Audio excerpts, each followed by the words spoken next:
তুমি কি প্রেম করো? না। তুমি কি সিঙ্গেল? হ্যাঁ? সিঙ্গেল তুমি? তুমি প্রেম করো?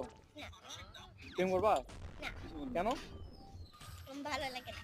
তোমার ভালো লাগে না? তোমার কাউকে কি পছন্দ আছে? হুম? তোমার কি কাউকে পছন্দ? আমাকে বলছে কাউকে পছন্দ না। ওহো, আচ্ছা। কিছু বলবো বলো? হুম? কি জানি? তোমার ভিডিও তো ভাইরাল হয়ে যাবে।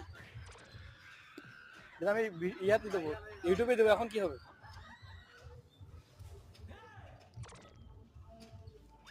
আচ্ছা বলো, তুমি এত সুন্দর কেন? আরো করে বলো তো, হ্যাঁ? তুমি এত সুন্দর কেন? বেশি দিন মেকআপ করি না। ও আচ্ছা, তুমি মেকআপ কেন করো না? হুম? তুমি মেকআপ কেন করো না? মাঝে মাঝে করি। মাঝে মাঝে করো, আজকে করো নাই? বলো আজকে যে আমি মেকআপ করো ন্যাচারাল নাই? বিউটি। হ্যাঁ? আজকে মেকআপ করো নাই? না। কেন করো নাই? একটু পরে করবো। কখন করবা? হুম? সন্ধ্যায়। তোমাকে দেখে যে কেউ